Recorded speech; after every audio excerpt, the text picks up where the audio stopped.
Alors, la Russie va en guerre contre l'Ukraine. Pour comprendre cette histoire qui nous dérange tous aujourd'hui, nous allons rentrer en arrière dans l'histoire. L'histoire nous raconte toujours les faits présents. Nous connaissons tous Hitler et son histoire de guerre mondiale. À cette époque, pendant que Hitler voulait conquérir le monde et que le monde était dans un trouble incroyable, l'Europe de l'Ouest, l'Occident et les Russes se sont mis ensemble pour résister à Hitler. Comme Hitler était un guerrier aguerri, il a fallu qu'ils se mettent ensemble en fusion pour essayer de pulvériser ou d'écraser l'armée allemande qui à l'époque faisait beaucoup de terreur. À la fin de la Deuxième Guerre mondiale, il y avait deux groupes évidents. Il y avait l'Occident, l'Europe, les États-Unis, l'Angleterre, la France, la Belgique et le reste.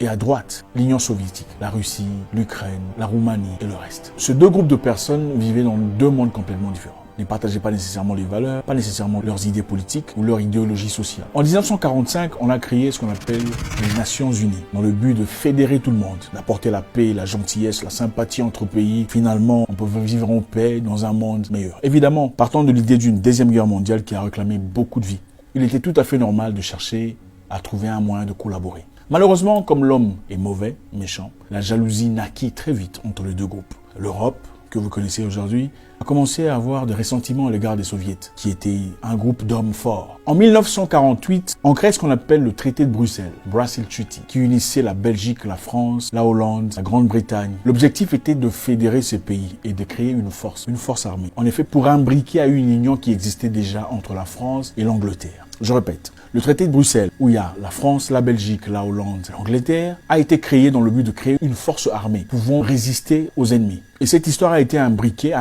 une histoire militaire qui existait déjà entre la France et l'Angleterre, dans le but de résister à l'URSS, dans l'Union soviétique. Au même moment, les États-Unis et l'Angleterre et le Canada étaient déjà en train de travailler sur une histoire privée, c'est-à-dire une armée privée entre eux. Et comme ils partageaient leurs valeurs et leur unité mentale, ils ont décidé de fédérer leur histoire, c'est-à-dire le traité de Bruxelles, créé en 1948, et l'histoire entre les États-Unis, l'Angleterre et le Canada. Ils ont finalement créé un an plus tard ce qu'on appelle l'OTAN. L'OTAN, dans ce cas, comme vous connaissez, avait pour objectif de protéger les États participants sur le plan militaire. En fait, ils ont créé l'OTAN en dehors des Nations Unies. Ils ont d'abord créé les Nations Unies, prétextant que c'était pour unir les peuples. Et finalement, ils ont dit non, on va créer notre branche militaire à nous. Ils ont créé leur branche militaire où il y avait inclus seulement quelques pays. Pas tout le monde, pas tous qui font partie des Nations Unies. L'objectif subtil était de résister à l'Union soviétique. L'Union soviétique qui partageait les mêmes valeurs que quelques autres pays, ennemis aux États-Unis, tels que Cuba, Venezuela et autres. Ils ont essayé de travailler en correspondance et ça, l'Occident n'a pas aimé. Maintenant, on va rentrer dans notre histoire de Russie et d'Ukraine. En 1962, pendant la guerre froide, les États-Unis et le Cuba ne s'entendaient pas. Évidemment, vous le savez jusqu'à aujourd'hui, ce sont des pays ennemis. La Russie a décidé de donner de l'aide au Cuba en envoyant des marchandises, des produits de vie et aussi des armes. La Russie a décidé de placer des armes, des missiles de longue portée. Et pour ceux qui ne savent pas, Cuba n'est pas très loin des États-Unis d'Amérique. C'est-à-dire à partir de Cuba, on pouvait facilement atteindre les États-Unis. Comprenez aussi que les États-Unis ont beaucoup de chaleur parce qu'ils savent qu'il est plus facile de faire la guerre chez vous que de faire la guerre chez eux. Parce que la distance, l'océan, ils sont un peu épargnés comme ça. La Russie, cette fois-là, s'est décidé d'envoyer des missiles à Cuba, des missiles de longue portée, capables d'atteindre Washington, Chicago et beaucoup d'autres villes américaines. Et cela a créé une alerte générale aux États-Unis. Le président Joseph Kennedy s'est levé disant il va créer ce qu'on appelait une quarantaine des bateaux venant de Russie allant à Cuba. On a donc empêché les bateaux russes d'aller à Cuba pour pas que les missiles atteignent leur destination. Qu'est-ce qu'on comprend là? On comprend que les États-Unis voulaient effectivement protéger son pays en refusant à ce que son ennemi, même si ça se dit pas, place ses missiles juste à côté de la porte, n'est-ce pas? C'est clair. Qu'est-ce que le président Khrushchev dira, le président russe à l'époque? Il dira si vous voulez qu'on enlève, si vous voulez qu'on arrête ces transactions, il faudrait dans ce cas que vous enleviez vos militaires de la Turquie et vos missiles de la Turquie. C'est-à-dire, cette histoire que nous voyons aujourd'hui est une histoire qui s'est déjà déroulée dans le passé. Les États-Unis avaient une base militaire en Turquie et des missiles de longue portée en Turquie. Et cela a été la raison évidemment pour laquelle le président russe disant « Je voudrais que vous sortiez vos histoires de la Turquie, comme ça on va arrêter nos transactions avec Cuba ». Sans l'accepter ouvertement, les Américains ont accepté. Sans le dire ouvertement parce que ça risque de les noyer, quoi. Et après tout, ils sont les Américains. Ils ont Rambo, Commando, Chuck Norris, Terminator et tout le reste. C'est Superman. Et Batman aussi. Mais ils peuvent pas dire, bon, ok, nous sommes d'accord. Ils n'ont pas dit ouvertement, mais effectivement, après un petit moment, les militaires basés en Turquie sont partis. Les missiles ont été déplacés. Ceci s'est passé en 1962. Maintenant, rentrons aujourd'hui. Qu'est-ce qui se passe entre la Russie et l'Ukraine?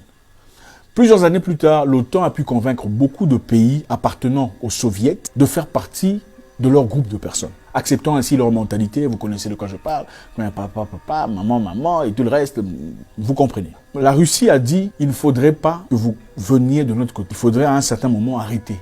C'est vrai que quand on se voit, on discute, on échange, on parle sans difficulté, mais nous savons tous que nous ne sommes pas amis. Nous ne sommes pas amis, c'est clair. Il ne faut pas venir trop près de moi, parce que là, ça poserait problème.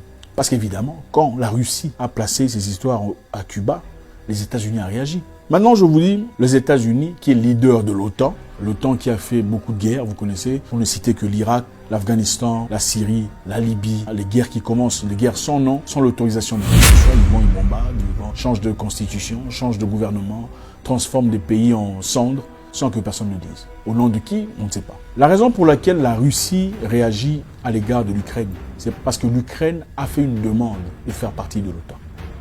L'Ukraine, qui est pays voisin de la Russie, partageant aussi des valeurs de la Russie, veut faire partie de l'OTAN. Parce que le gouvernement actuel de l'Ukraine a été un gouvernement qui a été placé par l'OTAN, après avoir renversé un gouvernement en place. C'est-à-dire, ils ont placé leurs marionnettes, comme on voit beaucoup de présidents en Afrique, des marionnettes qui ne foutent absolument rien pour les Africains. On a bloqué d'ailleurs, en exemple, le Mali, qui veut être indépendant, par des marionnettes, des gens placés là de nulle part pour leurs intérêts personnels. Et c'est justement ça leur modus operandi. La Russie a compris le jeu. Il y a des missiles de l'OTAN ou des États-Unis placés tout autour de la Russie, dans des pays voisins, qui sont censés faire partie de l'OTAN. On se demande, l'OTAN sert à quoi? C'est quoi l'objectif de l'OTAN? C'est de défendre qui contre qui?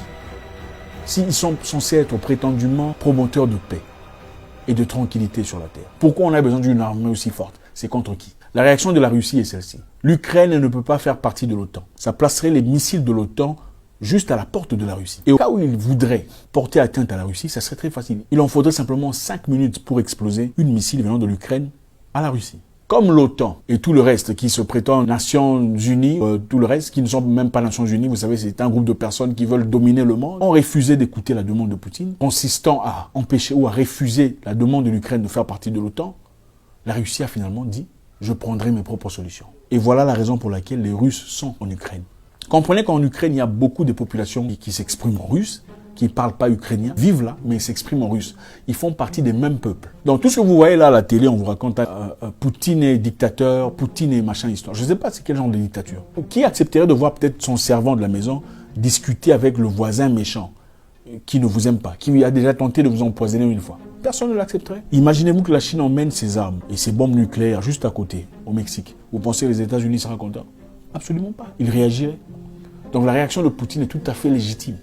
Tout à fait légal. Il veut simplement le respect. Que l'OTAN ou l'Europe, peu importe comment vous appelez ça, ne lui accorde pas. Et n'accorde à personne d'ailleurs. Leur forme de démocratie, c'est une démocratie adaptée à leurs désirs. Donc, si ce qui se passe est avantageux à leur plan, alors là, c'est la démocratie. Mais si c'est ce qui se passe n'est pas avantageux à ce qu'eux veulent, ce n'est pas la démocratie. On a bombardé la Syrie. Qui leur a donné l'autorisation de le faire? On a bombardé l'Irak sous prétexte qu'il y avait des bombes nucléaires et tout le reste. On n'a pas trouvé. Qui est parti à la CPI pour ça? Personne. On a bombardé l'Afghanistan pendant plus de 20 ans. Qui a payé les conséquences de tous ces morts, les blessures, les douleurs, les trières, les galères de toutes ces populations? Personne. Pour comprendre la réalité, il faut simplement suivre l'histoire. Nous vivons une hypocrisie totale. Et d'ailleurs, aujourd'hui, beaucoup de peuples, beaucoup de jeunes étudiants noirs sont bloqués en Ukraine, empêchés de traverser, d'aller ailleurs, fuyant la guerre et les bombardements. C'est ça la forme de démocratie dont on nous parle. S'il faut parler de démocratie, on doit être juste du début à la fin. Pas seulement une démocratie qui bénéficie à un certain groupe de personnes et pas au reste. La Russie demande simplement le respect. Je pense que tout le monde comprend. Il s'agissait d'abord de créer une Nations Unies qui unissait, qui fédérait tout le monde. Après cela, on a créé un petit groupe, des groupuscules. Bon, nous sommes de ce côté. On crée notre armée. Contre qui vous avez créé les Nations Unies? Point d'interrogation. Finalement, vous voulez adhérer tous ceux qui sont de la droite à votre clan pour finalement placer des missiles juste à la porte de la rue. Nous pensons que la réaction de Poutine, je pense que tout le monde comprend, est tout à fait légitime. Je suis en rien fanatique de Vladimir Poutine, qui est un humain avec ses défauts. Mais en ce qui concerne cette situation précise, nous comprenons tous où vont les choses. L'article 5 de l'OTAN dit « Tout pays qui fait partie de l'OTAN, en étant en agression, sera assisté militairement par le reste des pays de l'OTAN. » Parce que clairement, personne n'a osé jusque-là avoir le courage d'aller porter main forte à l'Ukraine. Que ceci nous aide à comprendre ce qui se passe dans le monde et ne pas vivre dans l'aveuglement. On ne vous le dira pas ouvertement. Je ne sais même pas si cette vidéo restera. Mais la réalité est celle-là. La Russie réagit comme toute personne légitime réagirait en cas d'agression. Merci.